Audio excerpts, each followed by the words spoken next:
lined up for you. I'm your host, Kim Jacobs, better known as the Balance Doctor. And all of our guests that come on, they're either people that have overcome some tremendous odds in their own lives as they balance this thing called life, or they're experts and they're here to share tips and strategies that will help you better balance and manage your life. Grab your virtual seats and let's get ready for some real relevant and relatable content on today's episode of The Kim Jacobs Show.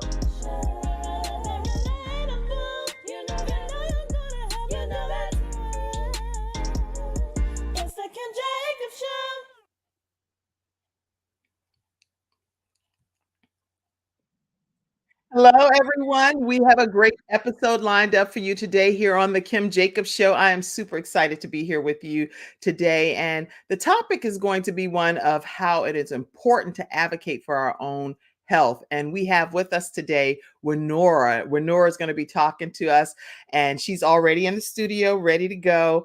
And I think she's just a real day modern hero. I don't know her personally, but I'm excited to get to know her and her journey. Everyone that you know, go ahead and invite them to be a part of the virtual studio audience today, and let them know that we're going to be talking about how important it is to advocate for your own health. What are some of the steps to do that? How do you even know where to begin? We're going to be talking about that with today's episode guest, Wenora. Let me know, Wenora, are you ready to come on in? All right. She is, yes, clapping her hands and ready. Ready. How are you, Wenora? I am well, Kim, and thank you. It's such an honor and privilege to be here for you to allow me to share my personal story and journey surrounding cancer, and understanding that for some families, family secrets kill. So I believe it's important that we give back to our communities when we're in a position to do so. And we can do this in the form of educating and providing the truth about various subject matters. I'm glad that you're saying that some secrets can kill, and they don't even need to kill because people need to be on one accord regarding this information. Wenora, you're a mother, you're a grandmother, wife, colleague, friend to many. You love mentoring and sharing valuable knowledge. And the knowledge that you're going to share today helps us all keep a healthier balance and just being able to have love and happiness. So I'm excited about every aspect of your life. You are a cancer survivor 3 times over. And I don't want to go into deep details. I want you to share your backstory. Volunteer research patient advocate and a Navy veteran. This woman is a force to be reckoned with, and she's here to share her story today here on the Kim Jacobs Show. So welcome, Wenora, here to the show. Thank you again. And if I could go back a little bit to where we talked a little bit about those family secrets that kill. Yes, please. You mentioned the perfect thing of my name. My name is Wenora. And the funny part about it, it was an accidental name. It was actually supposed to be Winona, which is Native American for firstborn. Now, mind you, it's so funny because most of our parents have probably told us at one time, "Oh yeah, you got Native American in you," blah blah blah, the whole bit. And actually, after doing DNA testing, finding out that had probably 0% Native American, but about 20% Irish, and then the other 80% African. Okay. And so while this is interesting, what my mother should have told me, though, is that your grandfather passed away from colorectal cancer, and that maybe this is something inherited and that you should be checked out.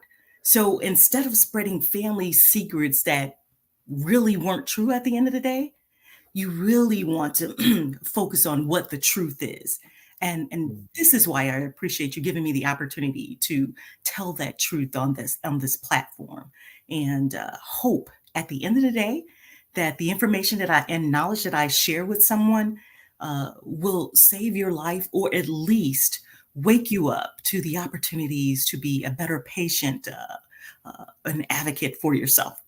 Wow. Now, as you said, your grandfather, he did have colorectal cancer, but it wasn't something that you were privy to, even knowing. More so nationalities is what was being discussed, that I'm going to be Indian, or I got some part this or Irish or different things.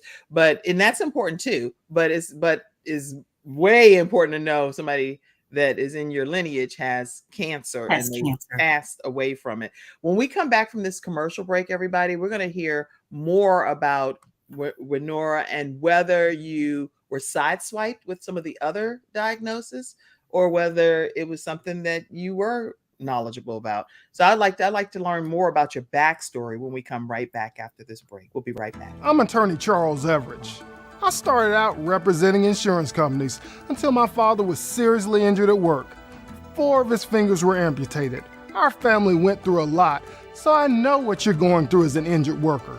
If you've been hurt on the job, call me now. I'll fight to get the workers' comp benefits you may deserve. I'll fight for you like family. Put my experience to work for you. Call 704-457-5000, the first call for injured workers.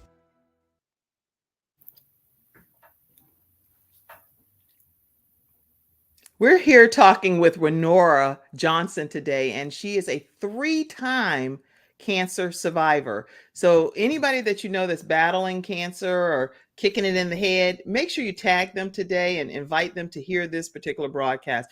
Wenora, take us back. I know you said you found out. How did you find out about your grandfather? Who finally revealed it to you? Actually, it was my aunt who told me. And the reason that I found this out was because in 2011, after what should have been just a regular visit to my doctor for a regular physico, he asked me to do something else a little bit different. He asked me to take a fit test. And this fit test today is kind of known nationwide as kind of like Cologuard. And Oh, so yeah. we all have seen those commercials, but Yeah. about 11, 12 years ago, they weren't so obvious. Mhm. And so after taking that test, it led to a colonoscopy that then led to surgery, and then waking up from surgery and being told that I had stage 3B colorectal cancer. And it was at that point that I received a phone call from my aunt who told me, she says, "Oh, yeah, by the way, your grandfather passed away from colorectal cancer at the age of 38." And I guess all I could say was, At wow, 38 years old? 38 years of age, he passed away from colorectal cancer. So that knowledge probably would have been helpful for me to get a colonoscopy in Yeah. reality at the age of 30 because I was 45 at the time.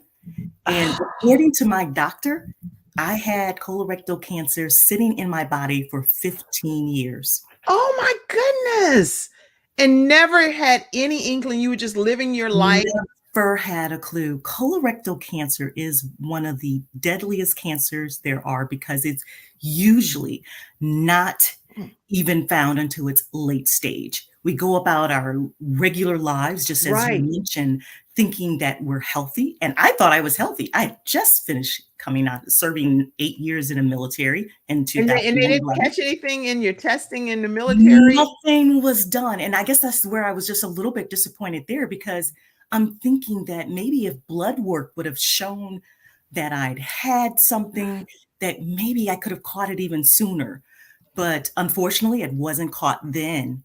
And all I can say is I'm just really glad that I had a really proactive healthcare team who suspected that there might be something there. And if I didn't have that, and this is why I tell people to advocate for themselves, to speak up, to ask questions, I probably wouldn't be here talking to you today. And especially at this stage 3B means did you have what tell us what stage 3B means and what that means for your life. Stage 3B meant that I would have to go through 6 months of extensive chemotherapy, Mm.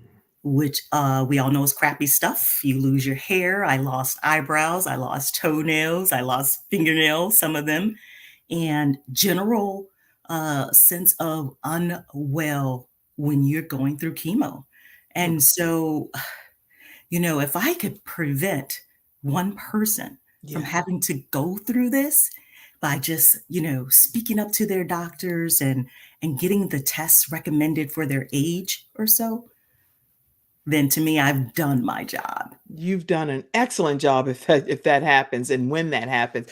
According to the American Cancer Society, I see that it says that it's the third most common cancer diagnosed in both men and women in the United States. And I know there's streams in other countries too, but in the United States is literally the third most common cancer diagnosis.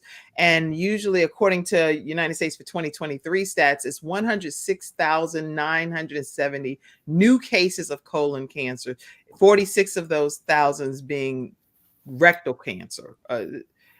Now, Kim, let me tell you what's significant about this. I love the fact that we're more up to date about getting treatment and getting colonoscopy for those under 50. In fact, I was part of the initiative to go on Capitol Hill so that we can change 50 to 45 for colonoscopies to be done. Yeah. But you know what they're finding now?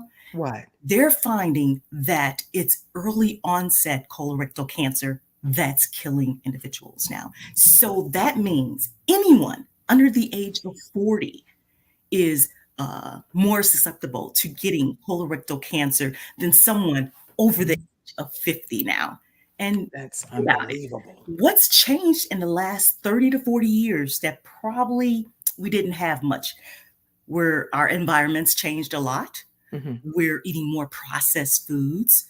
Our health conditions, our mental state alone can make us more susceptible to cancers and various ailments. So this is very important that, again, that I go back to that, advocating for yourself as a patient. If you're not well, or you don't feel well, if you don't think something is right, then by all means, speak up and do something about it. And I have to admit, I was pretty bad about this myself, because even when I got cancer, I wanted to be the matriarchal mom and say, right, worry about it. I got it. I'm not going to tell my kids about what I'm going through. And actually, that I was doing them a disservice. I needed to tell them the truth that, you know what? This is a genetic disease that we have that runs in our family. So you told the family that you started sharing that with the family? I started sharing that with them because it wasn't until I got involved with my patient advocacy that I realized I was doing them a disservice by not sharing that information with them, thinking that I'm trying to be the strong one, that they need to see this mom who's strong and caring and can do everything.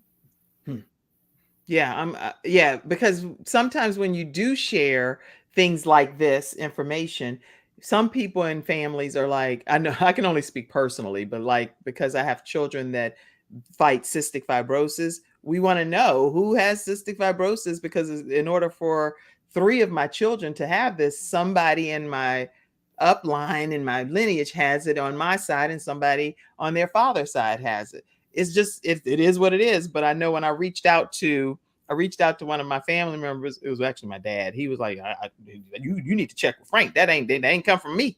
That ain't come from my." I'm like, "Huh?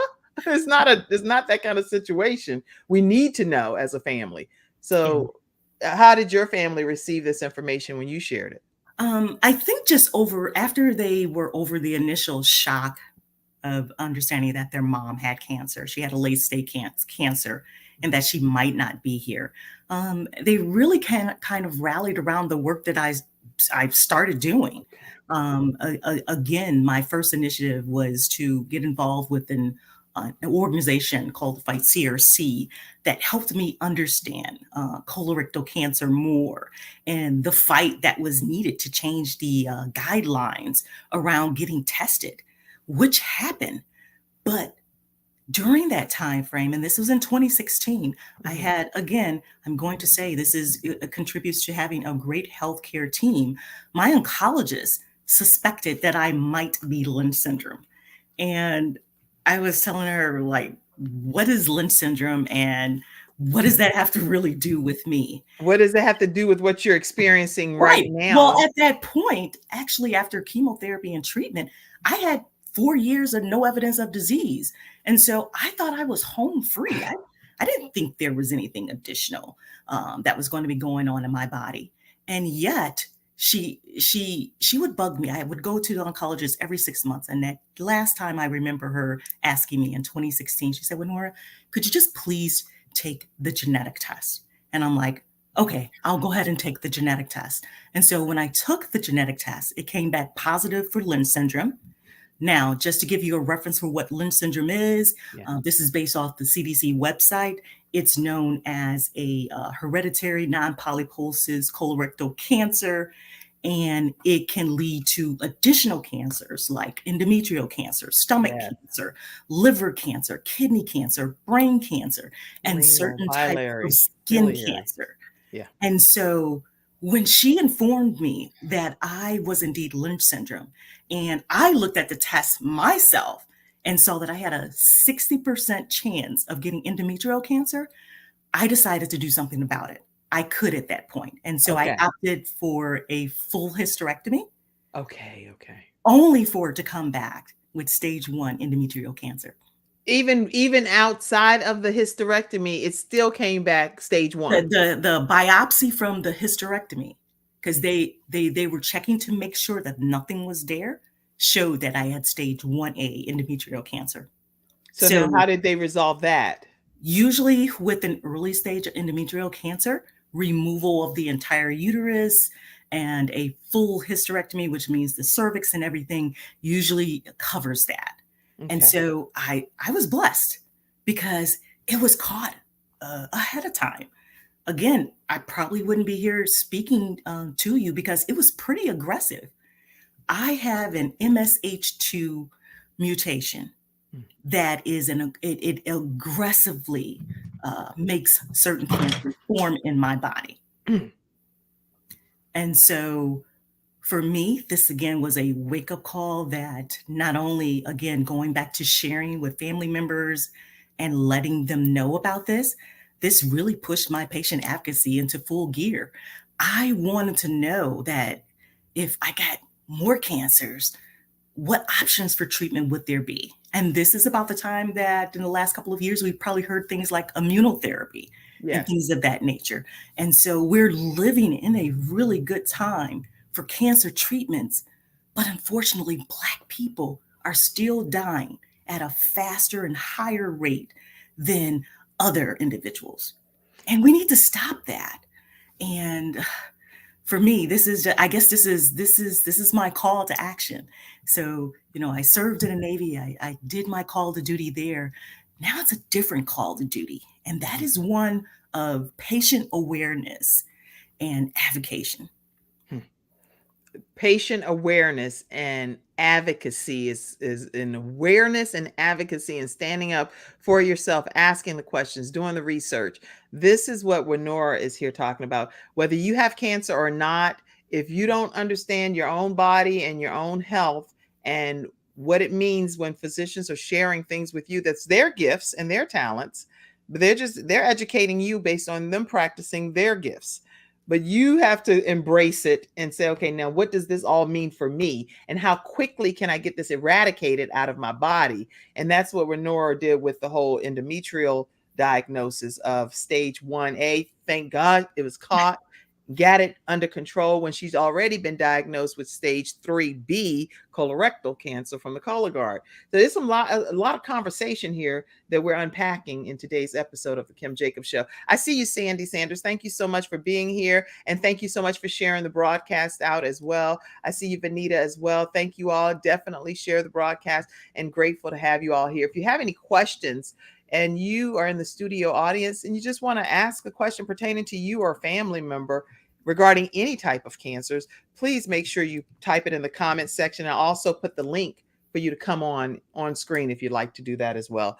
When we come back, Wenora, I would like, because you had 3 different types, right? 3 different types of cancers, yes. Okay. When we come back, I want to hear about the 3rd one as well. And what was that diagnosis like and when did that happen? This has been a lot going on in your life.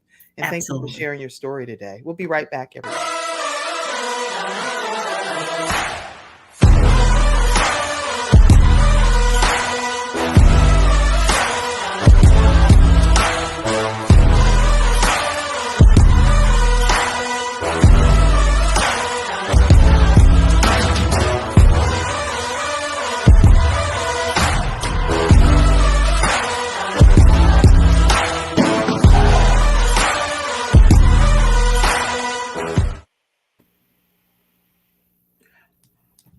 All right.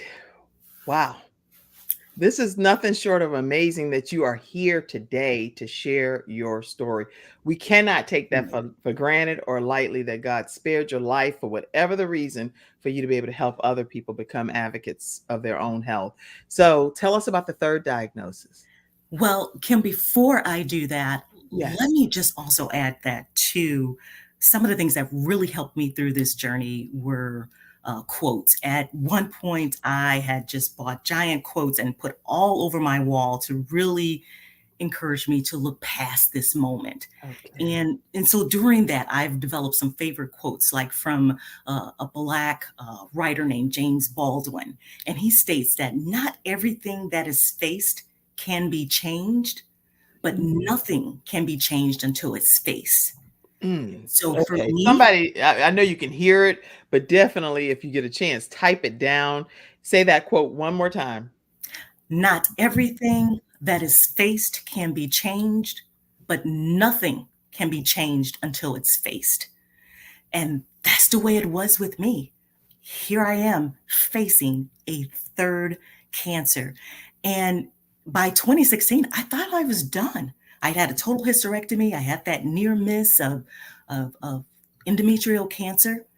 And then I had what was a little bitty tiny pimple on the side of my back. Mm. And I did things to it like we usually do. You know, you poke it, you prod it. And then finally, I said, you know what? I need to go to the dermatologist just to see what this is. And by then, I consider myself pretty knowledgeable about this thing about Lynch syndrome, Of course. understanding Right. that it could indeed be something that's related to cancer. And my dermatologist at the time didn't seem to think so. She, in fact, said that, well, you know, you have a lot of melanin, your skin is oily. Right. I'm sure it's just a sack of oil cells. Well, when she removed what was supposed to be a sack of oil cell that was 2 inches Mhm. of basal cell carcinoma. So And for me, what is base cell? Let's tell the audience. What is basal cell carcinoma, it is a skin cancer. And while it is not one of the deadliest skin cancers, it right. can sit in your body long enough to eventually become a deadly form of cancer. So This is it's something that crazy. we have to, you know, still think about. And here I am thinking as a Black person, I'm like, I don't even get in the sun. You know, I'm not in the sun. How do I get skin cancer? And according to the skinscancer.org, it says that 3.6 million, approximately 3.6 million cases are diagnosed every year of this basal cell carcinoma. And who know, I didn't know this stuff, to just know that it can be something on your skin. They take it and biopsy it, and it can be one of 3.6 million people that you get diagnosed with basal cell carcinoma. Absolutely. Absolutely, Kim. Unbelievable. And thank you so much for sharing those statistics because I'm so involved with trying to get as much as of my story as I can out and not miss any of the details because I want someone to wake up from whatever, you know, they're hiding from to really take charge of their health. Hmm. And so for me, this is just how when I say getting a genetic test is important is Right. because just this year again I have a colonoscopy every year because of Lynch syndrome. Okay. I've had precancerous polyps removed again, Hmm. and so that pushes me back to having a colonoscopy every 6 months. Hmm. And then I've had surgery on my face for, again, precancerous skin lesions. So for me, at one point, I kind of thought, you know, feeling sorry for myself, like I go under this stringent, regular surveillance of taking care of my health. Right. It wasn't until a doctor pointed out to me, he says, Wenora, he says, I'm actually jealous because you're under regular surveillance more than anyone else is. And usually, by the time someone else's cancer is caught, it's a late stage cancer. And So nothing can be done about it to help them nothing stay can on be this done. earth. So I have to be thankful again for that. Sometimes you need those little pushes and nudges to make you understand that you're probably a lot more luckier than you realize. And Yeah. then if I could, Kim, if I could reach back to the Lynch syndrome thing in regards to my family, you see, my grandfather passed away again from colorectal cancer at Yes. age 38. My mother passed away from brain cancer at the age of 42. So No. I should have known maybe by then, but I am a well informed person now that understanding your history is so important. So if I can encourage people with nothing else, you have to make sure you know your family history. Get genetically tested. It's not a hard test. It's just a regular blood draw from your physician. Speak up for yourself. Find out if there's anything that's hiding or waiting. And Kim, while we're But on the but let line, me ask, I have a question. As far as the genetic testing is concerned, how do you know what type of genetic testing to even get tested for from your recommendation? Because yours obviously is cancer related, but mhm. not everyone that would go and get a genetic test. Do you just say do the full panel? What do you recommend as an advocate? Well, this is what I recommend as an advocate, a patient advocate, is to talk to your physician.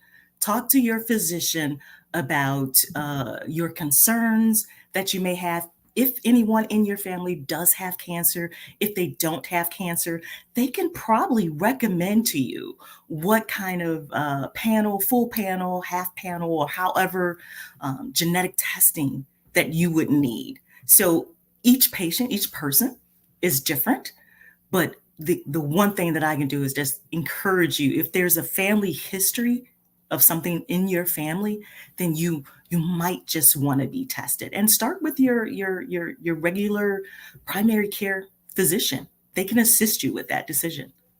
That's really good. Okay, you were going to say something. Go ahead. What were you going to I say? was. I'm excited here today to also tell you that through this journey of mine as patient advocacy work, I started off, of course, when I mentioned the getting involved on the congressional side with getting the guidelines changed to Yeah. 45 Yes. for colonoscopies. And then that trajectory of mine changed a little bit to genetic testing. So I'm a big component now for genetic testing. Mm. And lately, it's even to changed a little bit more because of my Lynch syndrome.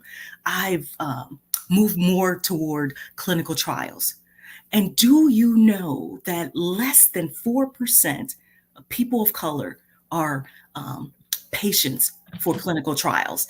And yet, again, we're the ones who are dying the most from various cancers. How do you recommend people get involved with clinical trials? Because sometimes when I have guests on like yourself, then I hear about the clinical trials. But how do you determine, me to sign up for a clinical trial if you're an African American individual watching this broadcast? Well, you know, the thing of it is, and we've got so much baggage as people of color. We've got the Henrietta Lacks um, uh, story. And then we've also got the Tuskegee experience. Yes. And these have been going on for 70 plus years that people have been carrying it. They're not going to experiment on me. But you know what? It's other people out there getting the best forms of treatment. And the treatments are working for them Mm. because it's made for that particular ethnic group. If we're not involved, we can't expect to have our lives extended That's true. for any of these. And so when I say that, I realize not only if I'm going to be a patient advocate on this, that I talk the talk, Mm. but I also walk the Good. walk. And so just recently, I found out that there was a clinical trials at Northwestern Hospital for Lynch syndrome vaccine. Okay. And so while I know you may not have realized it yesterday when we were texting back and forth, I was actually at the hospital getting my first vaccine trial for Lynch syndrome. Wow. And so I'm excited because it's personal for me. Okay. And if I can save, one person from going through this, it's funny. My daughter told me, she says, Mom, you're out trying to save the world. And I'm thinking, no, in reality, I just want to save my closest family members from having to go through what I did as with cancer. And yet, if I do save someone, then I'm all forward. I am all forward. If I could share with you, because I don't know if you could see it or not or so, but this is a text message that I keep on my phone from my brother on Okay. the very bottom here. Yeah, I can't see it, but I'm gonna You put you probably front and can't center and see it. see it. It's probably kind of hard to see, but it's a text message that I've had from my brother. Um, Let's put you front and and center and see. There we go. Wait. if you can see it. So it's a text message from my brother that I had. It was the last one was dated August 9th, 2022. Mm-hmm. 53 days later, he passed away from metastatic colorectal cancer. Oh, good. So if I can help someone, then that's what I want to do, is just help someone by getting that story out. Get tested, get genetically tested if you can. Don't be Had afraid he of. been genetically tested? He had not been genetically tested, but I can rest assured by the time they had found his late stage colorectal cancer, that I'm sure it was indeed through Lynch syndrome. And this is why it's important for my family. So I'm sure he would be proud today knowing that I am one of the first persons at Northwestern to take this vaccine for clinical trials. Um, and I'll let you know how that goes. Please let us know how it goes. I I want am people I want people to know how to stay connected with you. I know we're gonna still be talking for another 30 minutes or so here, but I just wanna give people an opportunity to know how to stay connected with you right away. Please tell them if you will. Sure. If you want to stay connected to me, I'm on Instagram. I'm on Facebook, Wenora Farrell hyphenated Johnson. If you'd like to find me, I'm on LinkedIn under Wenora Johnson. Please reach out if you have questions, concerns. I would be glad to help you. And what I don't know, I will make sure that I find an organization or someone that can assist you with getting the information that you need to help save yourself or possibly someone that you love. Wow.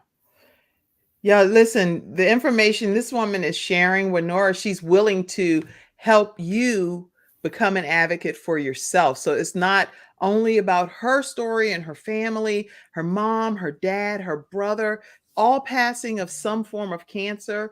Her being diagnosed, she personally being diagnosed with three different types of cancer and on the battlefield. She's on the battlefield trying to educate the community about how important it is to advocate for ourselves. And so I've learned some significant things that I'm going to do differently just by hearing your story today already. What else did you want to share already before we take a break? And when we come back from the break, I really wanted to talk about you saying that cancer is a human experience. So I want to take that angle and talk about it more when we come back. But let's hear some of the closing things that you want to say from the first half. Oh, absolutely. I think it goes back again to making sure that we understand that what family members, what diseases that we have in our family, what runs in our family, and how we can just be a better patient advocate for ourselves. And if I can provide a quick definition of what a patient advocate is, Yes, please. a patient advocate helps other patients, or they can help their loved ones navigate the healthcare system, communicate with doctors, find legal help, work with insurance companies, setting up tests and screenings. So, this is what a patient advocate does. And so, if you don't know a patient advocate personally, there are organizations out there that can put you in touch with a patient advocate or even a nurse navigator. They're really trying to come up with better ways to help patients help themselves, and that's what we should really be here to today and further discuss about patients helping themselves. So there are patients, and we know that there are patients that are elderly. And I know I can only speak personally. Whenever I'm dealing with some things, I'm like, now, if this was somebody in their 70s or 80s, they would be having the worst time trying to figure out how to maneuver through some of the stuff. And depending upon the attitudes that you meet on the other side, it can be pretty. It can be pretty interesting and intense. For me, I know how to diffuse a situation. So I'm like, oh, well, thank you so much for your service. I really appreciate what you're doing. Thank you for your kindness. Thank you for your help. I know this, but some of the elderly people would be like, look here, I don't know what you're talking about, but I need some help. And you want to do what? And it's a lot of nuances. How do you recommend people deal with trying to advocate for themselves, but some of them are seniors? Do they need a a younger advocate to work on their behalf? Give us some thoughts. Well, you know what? In my patient advocacy journey, that has been a huge question. And so I've been involved in some roundtable discussions about Okay. how exactly we can do that. And one of the things that's come out of that is to create those nurse navigators and patient navigators in the system where the patient goes to visit on a regular basis, that once they're done with that 15-minute appointment, that they then can go to this person and say, hey, all of that just went over my head, what my doctor told me. Can you further explain and break down that to me? Now, the issue with having either a nurse navigator or a patient navigator in that field is insurance costs. Yes. Looking to see how insurance would pick up the cost for some kind of association with that. So we're still working on how we can implement that. Mhm. But let me share with you, and I love my oncologist department to death, but I've been going to them for 12 years now on a regular basis. Mhm. It was just a couple of years ago that I found out that there was a nurse navigator there. And I'm going, why isn't this something that I should have known 11 years ago when I started coming? That's interesting. So this is why if I can if I can be here, as a little bit of a navigator for something, ask that question. Ask that question to your doctor. Is there a nurse navigator or a patient navigator or somebody here that can assist me when you're done with this appointment today? And be adamant about it. Who would know to ask that until you're coming on the show today? So Who would know to ask that? I never knew to ask that. I would walk away from my appointments like, today was a good day, didn't have anything extra, but I did have a couple of questions, mm, but I'll just get it next time. How nice would it have been to talk to someone right then and there about those issues and concerns that I was having and put them off mhm. because I didn't feel like I had someone to talk to or help me through them.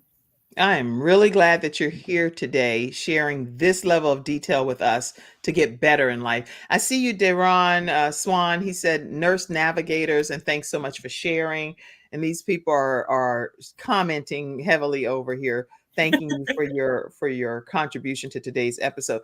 Listen, we're going to take a commercial break and come back and learn more about how cancer is a human experience, and we're going to understand that philosophy from Wenora right when we return. We'll be right back.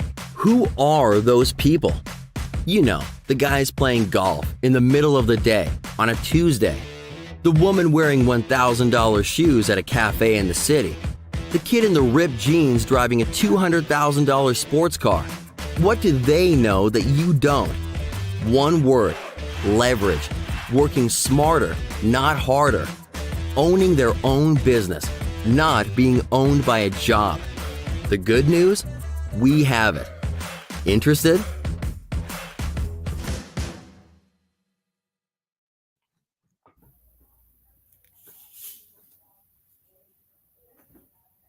So we are back and we're talking with Wenora Johnson, three-time cancer survivor, still on this earth to share her story and her testimony, but most importantly, to be an advocate for all of us that are tuning in, how we can get better at understanding our rights. And that's so important. So talk to us about cancer being a human experience. What's your philosophy on that?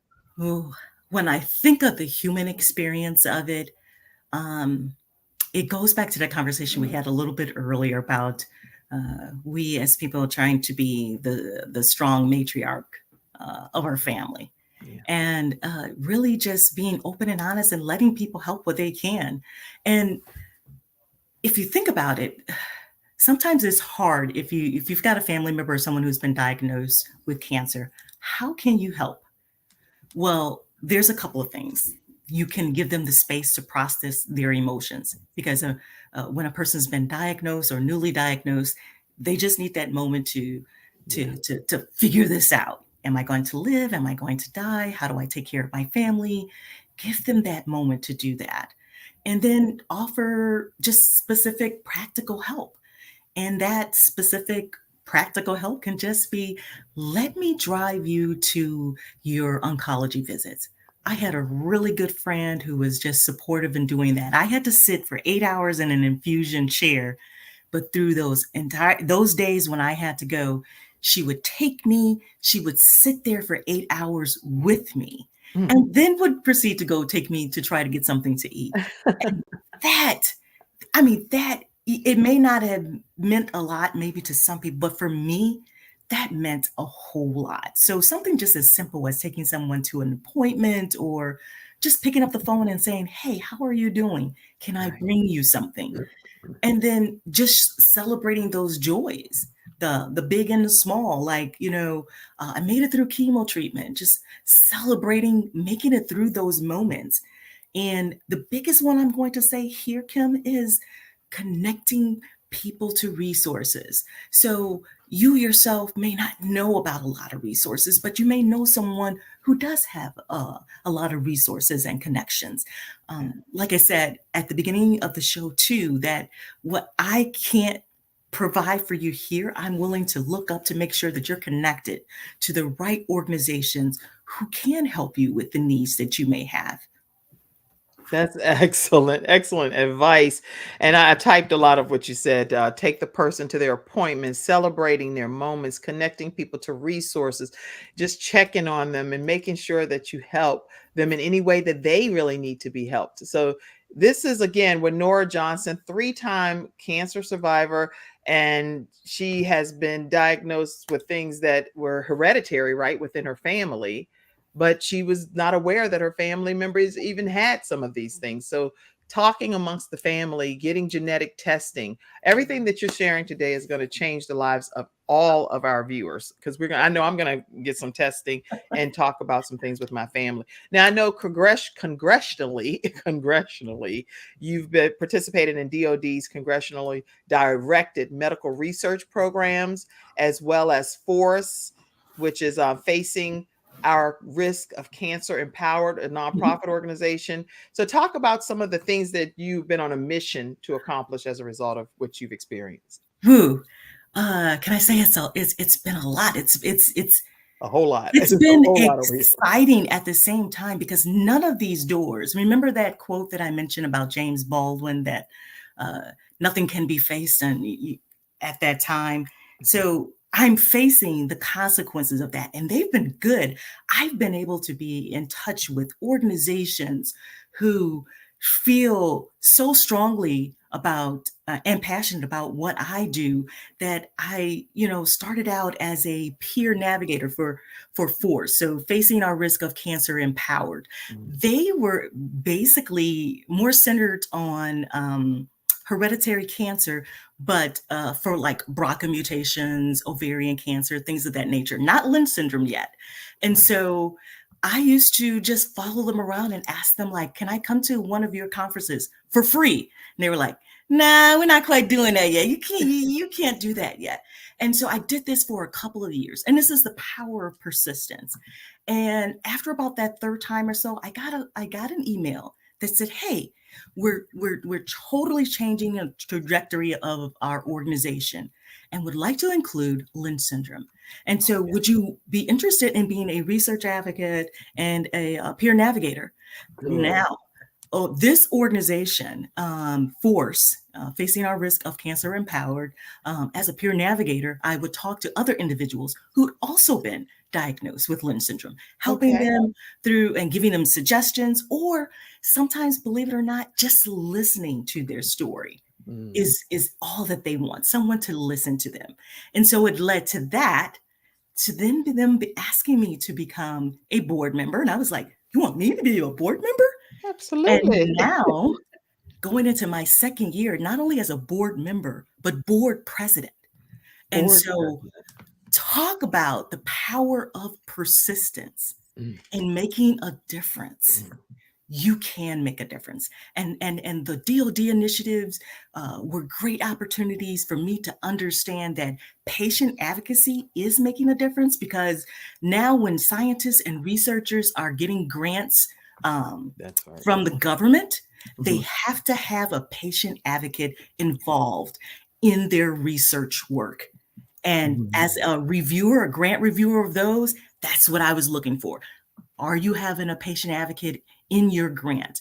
Are you heavily involved in the community regarding that? And so Mhm. I feel where I've been making a difference. And I love that. Like I said, this is my passion, my calling. And I hope that when I get a chance to retire in the next couple of years or Mm. so, that this is full time for me. I'm loving this. And so I've just got a recent ask by the Northwestern Hospital as well to be a keynote speaker at their oncology conference, and it's really humbling when people are asking you to share their story Right. and to really share powerful information that could change lives. So, and that's what I want to thank you again for, Kim, because you've just allowed me to have this platform that I hope will help and reach others. Oh, it definitely will. At least definitely reach 100 countries and 350 million households. So even from a global perspective, because the Kim Jacobs Show is global, what advice do you give people even from other countries that I know we've shared statistics in the United States, but what advice would you give to some of these countries that may not be able to even access certain things? Any suggestions? You know what was interesting in my work in doing patient advocacy? I go to a lot of conferences that are centered around patient advocacy work. Mhm. And the AACR, which is the American Association for Cancer Research, is heavily involved using patient advocates. And I remember last year going to their conference and attending that conference, enjoying the information that was there. And there was this young Indian woman who came up to me and she goes, Wenora, she's like, I just heard you, speak about your experience. Right. And I would, can I take a picture with you? And I'm like, you just want to why do you want to take a picture with me? I'm no one famous, It's just like, I just want to take a picture with you. Well, fast forward to February of this year, she is a doctor in India and she's trying to find out why there's such huge high incidences of colorectal cancer.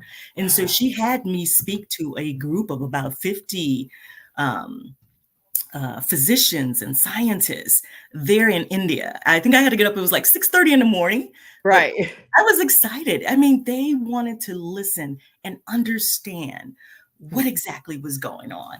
And afterwards, I don't know, they sent me this little poem. It's in Arabic or so. I can't really read it, but I just thought it was just such a nice gesture on their part because Absolutely. they're trying really hard to eradicate a disease that is just taking many lives, period, unnecessarily because it's just caught so late. Yeah, the mortality rate in India, according to in many Western countries, is according to the National Institute of Health, it says 7.2 per 1,000 population in males and 5.1 per 1,000 population in women. That's a big deal too. This is It's huge. it's huge. It's huge. So And given now culturally, think about it. We all have our how can I say we're very private individuals, especially yeah, people of color. We don't like to tell our business. We ain't sharing information. right. And a lot of cultures are like that. They just don't want to share. So if someone's sick or not feeling well or could possibly be dying from something, they're not sharing that information. And why is that from your perspective? Because I mean, you've been advocating for quite some time now. What is the rationale from just your own personal perspective about that? I guess my own personal perspective, because I was guilty of this as well, is just being afraid of not being there for your family and just trying to be strong when the reality, it should be the reverse. Let family and friends and people be there for you, and you're I don't know. It's just really such a good question, but if we can stop that, I wonder how to it stop might it because help. How do we stop? any mom, when you're talking about balancing life and you're trying to be mama bear and trying to protect your children, it's automatic. And I don't think it's a race issue. I just think that it's automatic that you don't want your children to feel harmed or heavy Or laden in or harm's burdened. way. Absolutely, absolutely. So how do you find that fine balance between I have to tell you this because you have to know, but Yeah. I also want to be mindful that this could take you significantly low at a different level. I think that's, again, it comes to the power of educating. We really have to educate our audience, the people who we are around, and helping them to be able to disseminate this message or information to their family members, no matter what their age is, and do it in a way that doesn't make it scary for them. And so, what I hope I've done for my children is that even though I may be looking at additional cancers in my future, that I don't want them to be afraid of the word cancer. That it may be cancer today, but there's so many different treatment options, and clinical trials itself has given me an opportunity to maybe even be cancer free. So don't discount those things. So it's finding the appropriate way at the appropriate age, and that's just my thought. Wow. Okay. A great thought, by the way, and very helpful thought. Now, there are some things I know that you have going on in life. I want to pop some of these pictures up and just sharing some of the uh, accomplishments and things. I saw that you were recognized heavily as a Woman of the Year. Let's talk about that for a second. Who recognized you in that award? Well, you know what the funny part about this is that this is my local newspaper where I reside in the community that I live in. And the funny part about it is I saw a link that just says, "Hey, nominate a Woman of the Year." And so I thought, well, I'll just nominate myself. The worst they can do is just tell me no, right? And so the funny part about that is I didn't think anything else of it. I nominated, put my information in, and this is what I'm doing for the community that I live in. I love my community, and I want people to know what I'm doing. And it was my husband's cousin who called and said, "Hey, I see your wife is in the paper." And I'm like, "What?" So I'm running out trying to get papers because I didn't know they actually print it. And so to me, that was just a small honor because I didn't do it really to be the Woman of the Year, but to advocate in our community about there are people who are doing things in our community that are that's life-saving work, That's right. and that you know just one of those. That's great. I'm glad that you were selected because your work is noteworthy. That's for sure. I see another image back here. Tell us. Well, this image here was before I started leaning into clinical trials. I worked with this organization called Fight CRC, and I still work with them because they are solely an organization based around colorectal cancer. And we did a field trip to a lab, I want to say in Wisconsin. Hmm. And I had an opportunity to see HeLa cells, and HeLa stands for Henrietta Lacks cells that Okay. are still being used today to treat various diseases. And so to me, that was just a snapshot of a picture that they used of me in a laboratory setting, being able to see those.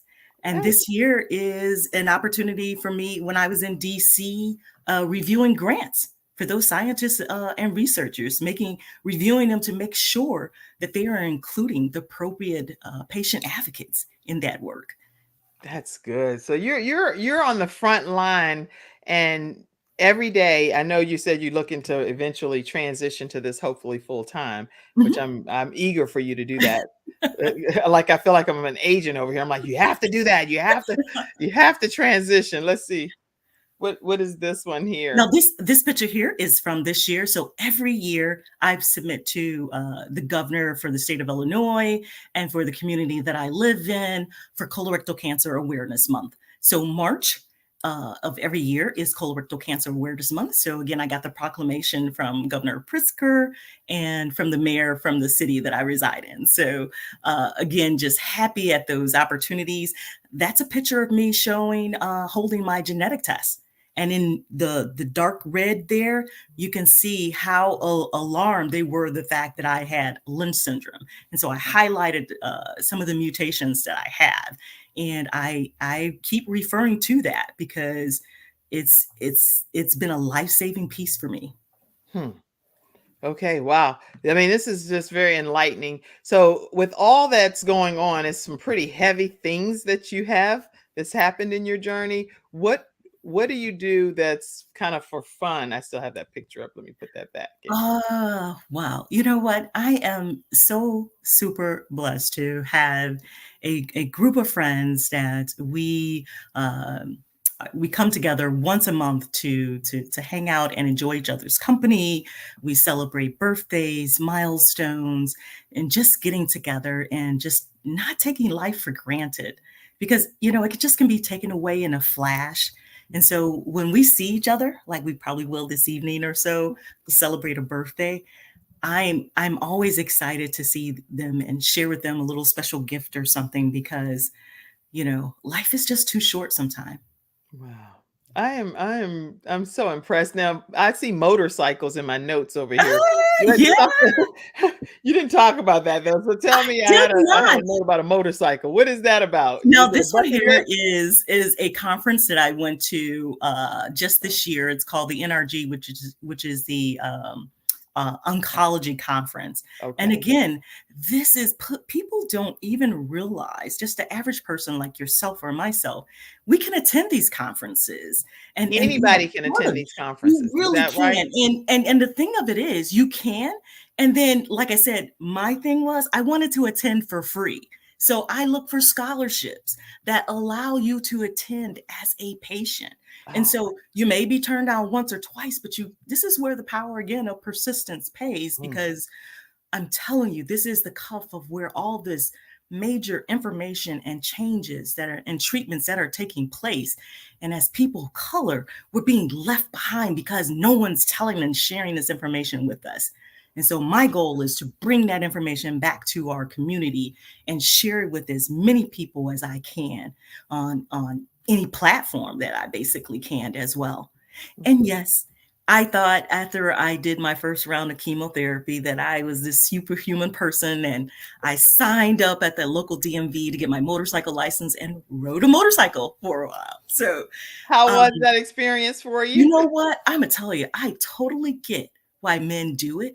It was the sense of freedom and your the wind in your hair, as they say, or whatever it is, and it just did something for my psyche. It made me realize that I could do anything and don't put a time frame on it because none of us know when that day or hour is, but That's right. enjoy every second that you do have. And um, as we talked about earlier, that favorite quote of mine that goes back to James Baldwin when he says, "Not everything that is faced can be changed, but nothing can be changed until it's faced."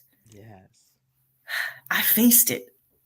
We'll And put that so quote up again. Yeah, I think, and I I see wanted to change Kish Lamore Moody. She's a survivor and thriver of cancer, and is just kicking it in the head. And I'm so proud of you. Thank you. And she's Thank actually you. like I think elementary school childhood person that I grew up with in Newport News, Virginia, and to this day, many years later, I know I'm 53. I don't want to yell your age out, Stop. Kish, but Kish, but I'm 53 to still be connected in any regard. I'm just so grateful for how God allows people to still connect through social I media. So I thank you love for that. being here, Kisha. No, I love that, and thank you again. This has just been a true honor, and I'd be remiss to say for those who have, of course, suffered breast cancer, that October is Breast Cancer Awareness Month, and if you don't know where to turn, there's organizations out there that can help you when you're in need.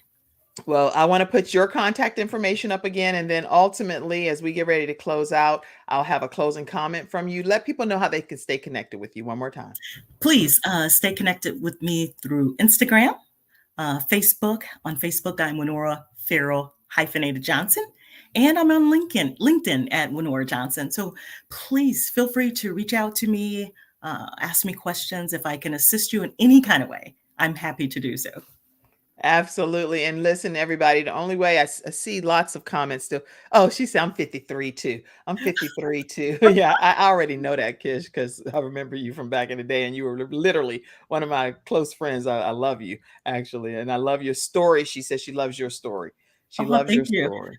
Full Okay. clarity. I'm 57. So You look Okay, the amazing, and you're 50s here to are tell the your new story. 30s. So Listen, everybody. I want to also thank Diana Satchel, who sent in a contribution yesterday. Thank you, Dr. Joe D. Bear, who is always so supportive of the Kim Jacobs Show as well. If you want to show your ongoing support to the Kim Jacobs Show, take a moment today when you're thinking about it right now. Go, okay. Anyway, sometimes when you put it on the back burner, you don't get to it, right? And yesterday I was sharing with somebody, I said, when we're supporting different broadcasts and you get the different cloths and things where they pray over them, I pray for people all the time. I was up at 4:00 this morning praying for somebody. I'm going to pray for you automatically. Okay. Whether you send me a donation or not, I'll pray for the studio audience. And I love you all and I appreciate you.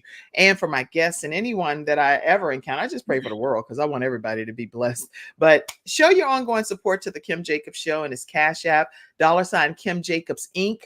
For the audio podcast listeners, paypal.me/Kim Jacobs Inc. or Venmo. And that's at the Kim Jacobs Show. You can also become a Patreon member, and you can also sign up with over at our YouTube channel, and you get some gaming with me. One of my family members and friends, they say I'm a whole mood in my own self, the Kim mood, whatever that means from a teenage perspective. But I know how to have fun and do the gaming and all of that, and send you the videos that's behind the scenes. So y'all can sign up and be a part of any of these things that we offer here on the Kim Jacobs Show. I want to take a moment to acknowledge our episode sponsors, and you get your final comment ready over there with Nora. That's what I'm coming to you for next. Sponsor today, this episode was sponsored by attorney Charles Everidge with Hunter Everidge Law Firm. They are in the Carolinas area. They're also in the Alabama and the Richmond, Virginia area. You can reach them at 704-457-5000, 704-457-5000. Dealing with personal injury, workers' compensation, wrongful death of a loved one, make sure you reach out to them and let them know the Kim Jacobs Show sent you their way. And if you are booking travel of any sort, make sure you go and visit kimjacobs.intellitravel.com before you make your final destination and travel plans. Greatly appreciate you using that site in place of some of the others that you may currently use. And there's a price match guarantee.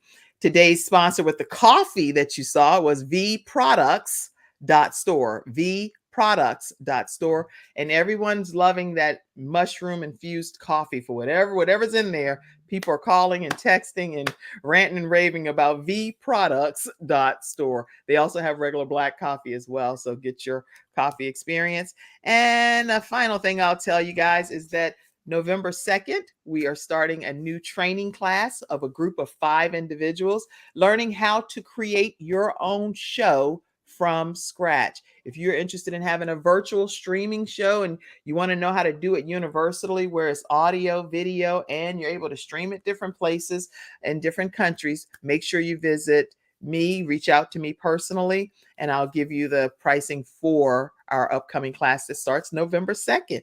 And my program is endorsed with Les Brown, international motivational speaker. And I also do offer one-on-one. Give us your closing comment, Wenora. Well, my closing comment comes in the form of a quote from Maya Angelou. And it says, "Do the best you can until you know better. Then when you know better, you do better." Drop the mic, everyone. Have a great rest of your day. Thank you, Wenora, for being here. I'll see you backstage. Thank you. Have a great one, everybody. I love you all. Wow. Thank you for tuning in to today's episode of The Kim Jacobs Show and for being in the virtual studio audience. Your presence truly does make a